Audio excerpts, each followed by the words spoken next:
राधे राधे महाराज जी। महाराज जी, मैं एक ज्योतिष हूँ और चेहरा देखकर भी लोगों का भविष्य बताता हूँ महाराज जी। पर जब किसी का भविष्य फल उनकी आशा के अनुरूप नहीं होता, नकारात्मक होता है, तो मुझे उन्हें सच्चाई बताने में झिझक सी होती है, कहीं मेरे उत्तर सुनकर वो मायूस ना हो जाएं। तो महाराज जी, इस स्थिति में मेरे को क्या करना चाहिए महाराज जी? वैसे हमें ऐसा लगता है अपने भविष्य की जानकारी नहीं करनी चाहिए। आपका कार्य है इसलिए आप करेंगे, आपके पास लोग आएंगे, लेकिन हमसे प्रश्न किया है तो हम इसलिए कहते हैं कि भविष्य को सुधारने के लिए हम प्रयास आज नाम जप करें, सत्शास्त्रों का स्वाध्याय करें, तीर्थयाटन करें, दान पुण्य करें, दूसरों का उपकार करें, तो हमारा भविष्य अच्छा होगा, अपने आप अच्छा होगा।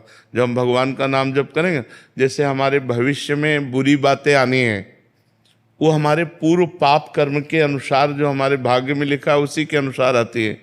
तो हम अपने भाग्य को बदलने के लिए मनुष्य शरीर प्राप्त किया है, ना कि अपने भाग्य में जो लिखा है वही भोगते रहें। हमें भाग्य बदलना है। हम मनुष्य हैं, हम भगवान के अंश हैं। तो अब हम हाथ या मस्तक की रेखा से हमें कोई बताए कि कल आपके ऊपर भारी विपत्ति आने वाली है, तो परेशान हो जाएगा। जो पे कृष्ण चरण मन अर्पित तो करिह का नवग्रह रंक, ये ग्रह, ये नक्षत्र, तो हमें भगवान का भजन करना चाहिए, अच्छे आचरण करने चाहिए, भविष्य जानने की कोशिश नहीं करना चाहिए।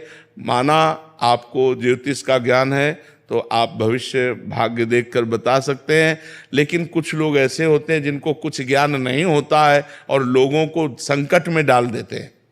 उनके दिमाग में वो ऐसे ही डिप्रेशन हो रहा है, लोगों को और डिप्रेशन में डाल देते हैं कि तुम्हारे ऊपर तो ये चढ़ा है, वैसा होगा वैसा होगा।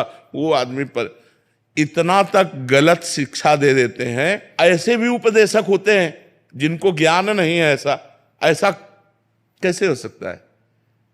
इस तरह के व्यवहार हमें लगता है कि ज्योतिषाचार्य या शास्त्रज्ञ, ज्योतिष शास्त्र है हमारा, लेकिन हम कह रहे हैं हम कल की समस्या को क्यों देखें। आज हम नाम जप करेंगे जिससे सारी समस्याएं खत्म हो जाए। मंगल भवन अमंगलहारी, उमा सहित जय जपत पुरारी। भगवान शंकर जिनका नाम जप करते, उन भगवान श्री हरि का नाम जप करें, उसी से मंगल हो जाएगा।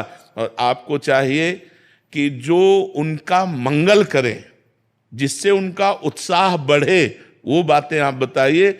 हाँ, ये जरूर बता सकते हैं कि अगर आपको समय मिले तो रुद्राभिषेक करवा लीजिए, समय मिले तो मृत्युंजय जाप करा लीजिए।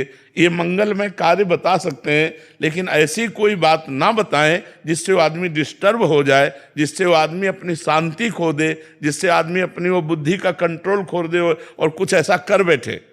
तो ऐसे कोई कार्य ना करे जो धर्म विरुद्ध हो, जो शास्त्र सम्यक हो, वो ऐसे कार्य बताए। किसी का भाग्य जैसे आपको दिखाई दे रहा है कि 10-15 दिन में कोई दुर्घटना घटेगी, तो उससे बता दे कि 10-15 दिन में कुछ संकट आने की बात है, तो भगवान संकट मोचन का आप पाठ कीजिए, आप मृत्युंजय का जप कीजिए, आप नाम जप कीजिए, बहुत उसे सहज में कह करके।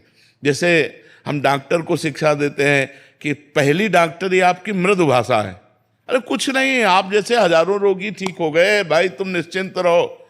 वो एक आदमी रिलैक्स हुआ, क्योंकि दवा तो बाद में काम करेगी, आप पर विश्वास पहले होना चाहिए। तो ऐसे ही आप उसको रिलैक्स वाली बात तो बता दीजिए, और जिसमें डिस्टर्ब होना है उसको छुपाकर उसका उपाय बता दीजिए कि हो सके तो आप ऐसा कर लीजिए, हो सके तो आप, जो आपको जानकारी है। तो मुझे लगता है कि हम समाज को डिस्टर्ब ना करें, क्योंकि ऐसे जैसे मान लो आप मुस्कुरा रहे हो, अभी कहें आप इनका भाग्य, अभी बता दें कि परसों घटना घटेगी, पता नहीं घटना घटेगी कि नहीं घटेगी, लेकिन तुम आज से आज से कहला, आज से घटना में जी एक आए थे, कह रहे वो पंडित जी ने बता दिया कि मतलब ये मेरे बेटे की अल्प आयु है, कह रहे तब से मेरा इतना हो गई हूँ डिस्टर्ब। महाराज जी, जाना तो है ही है, बिल्कुल, इनको भी जाना है, उनको भी जाना है, सबको जाना है, बट पहले भविष्य देख के या मतलब बहुत ज्यादा नकारात्मक विचार महाराज जी मन में भर जाते हैं। महाराज जी, इन बातों से हमें लगता है बचना चाहिए, इन बातों से बचना चाहिए। भगवान का भजन करो, धर्म से चलो, कोई तुम्हारा बाल बांका नहीं कर सकता, हर विपत्ति को ताल ठोक के निकल आ जाए। बट ऐसा लगता है महाराज जी कि वो बता देंगे तो हम अपने भविष्य को सुधार देंगे। क्या सुधार लेंगे? भाग्य का परिवर्तन वशिष्ठ जैसे महापुरुष, वशिष्ठ जैसे महापुरुष भरत जी से कह रहे, सुनो भरत भावी प्रबल, बिलख कहो मुनिनाथ, हानि लाभ जीवन मरण, जस अपजस विधि हाथ। खूब सीता जी की पत्रिका, जन्म पत्रिका मिलाई थी राम जी से सतानंद जी ने, और इधर वशिष्ठ जी ने। कहीं योग नहीं था कि 14 वर्ष का वनवास होगा, लेकिन होना था, हो गया। जो होना, इतने बड़े बड़े महापुरुषों के बीच में जो होना है उसे होना ही है महाराज, ये भी नहीं रोक सकते। जन्म जन्म से हम भटकते आ रहे, मनुष्य देह पाया है, अब की बार हमें ब्रह्म प्राप्ति होनी चाहिए, भगवत प्राप्ति होनी चाहिए। हमारी बात को समझो, हम मतलब उपहास नहीं करें, हमारी बात को समझो, और हम किसी भी आदमी को डिस्टर्ब करने का कार्य ना करें, हम किसी आदमी को सुखी करने का कार्य करें।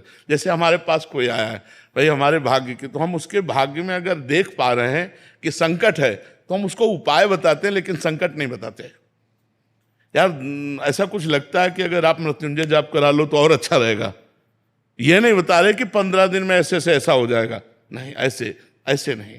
ऐसा अगर होता तो बड़े बड़े ब्रह्म ऋषि हुए जो सब कुछ जानते हैं, सब कुछ जानते हैं। आप ऐसा ना समझो हम बचपन से बाबा जी हैं, केवल मंत्रों में ही खेला है। जैसे लोग गुल्ली डंडा और क्रिकेट खेलते ना, हम मंत्रों में ही खेला है, शास्त्र का मनोरंजन किया है, और जीवन भर जितेंद्रिय और ब्रह्मचर्य का पालन करके भगवान के मार्ग में चले हैं। तो किडनी फेल है और डायलिसिस हो रहा है और जीना मुश्किल है। कर्म का ये फल होता है। अब ये आज के कर्म का फल नहीं, ये पूर्व के कर्म का फल है। ऐसे हम मिटा सकते हैं? आप विचार करो, इतना भजन कर तो मिटा सकते हैं, तो ये किसी के भाग्य को मिटा सकते हैं क्या? भाग्य को मिटाने की ताकत किसी को नहीं है। जो कुछ लिखा है वो होके रहेगा।